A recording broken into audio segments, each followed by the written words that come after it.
comments are addressed while you're sitting here, but my frustration level is not with you. It's not with Mr. Melian. It's with the situation that we're in that's brought us to this. We're at 3.5 hours into citizens impact, and I still don't have a clear answer as to what's transpired over the past week. I know that nobody wants to outwardly say, but whenever anybody runs for office, there's this, use 3 words in your campaign, and one of them is always transparency. And unfortunately, we don't have that here, and it's a trending theme that we don't have that here. And again, not at you. It's unfortunate that you're in this position, but it's also unfortunate that the public watching this, or taking in any part of this, or reading it in the Herald, or hearing it on WSAR tomorrow, is still not going to know what's happening. The council still doesn't know what's happening. Most of us, it seems. I know that 2 people were in a meeting with you folks.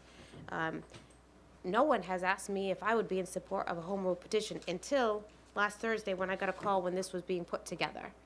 So no one before that came to me as a counselor and said, would they have the votes for a home rule petition? No one. Not the mayor, not another counselor. So if that's coming from a mayor or another counselor, I wasn't asked. I don't know if anyone else was asked, but I want to say I was not asked. Councillor, could I address that? Yes. Briefly. It is true that things have happened, that and things have been said by different people to others.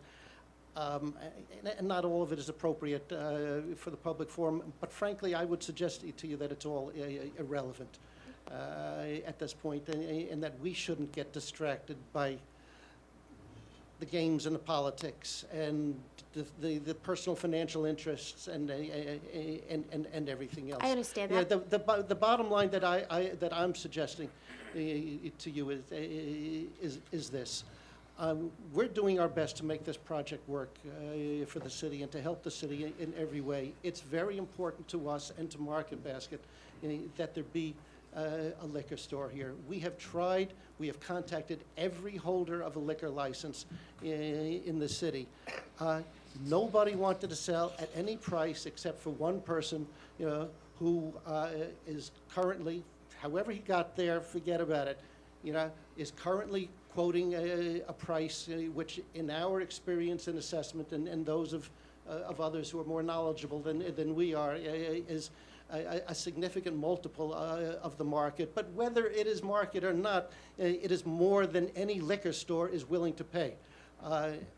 We have offered the number that all of the liquor stores have decided is the market price, or in any event, is as much as they can afford. We have added $100,000 of our own to make it work, because we think it's important to have a liquor store here. Nobody and that comes to $300,000. Nobody in the city is willing to sell their liquor license for $300,000 or at any price except for one person, and his price is $540,000. You've heard from him this evening. You can debate whether that's fair price or not, market price or not, but it's more than our tenants are willing to pay. We've sweetened the pot as much as we can to make it work, but 300 apparently isn't enough for a liquor license, which he doesn't need. And that's why we're here tonight. So all the other stuff, I beseech you, let's avoid the politics and the rumors and the this and that. It's difficult for us to talk about, and it's not really ultimately relevant. It's I ask you to just focus on what you believe is in the best interest of the city under these circumstances, and I'm simply saying, we're doing our best to make this project really work for the city. We hope, even believe, that we're really helping the city in a lot of respects. Getting a liquor license for a liquor store is an important part of that puzzle. And having tried everything else, it seems like the only way that we're able to get a liquor license there is through the home rule petition, and that's why we're here. I understand that, and I appreciate that. I just don't like the fact that we've come to this because that price went up because someone spoke on behalf of this council that shouldn't have.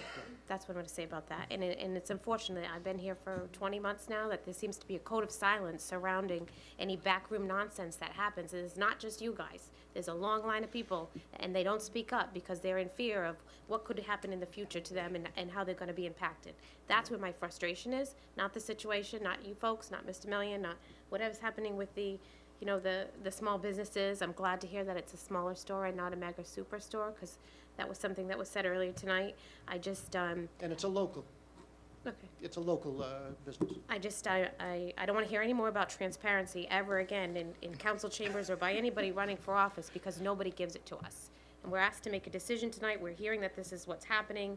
And again, I understand you don't want to say anything. I don't blame you. I wouldn't want to say anything either. I wouldn't want my project derailed. And I understand Mr. Million doesn't want to say anything because he doesn't want anything to happen, as far as the chamber is concerned. I get it. But it's just unfortunate that this is how we're doing business in the city of Fall River. With that, I yield.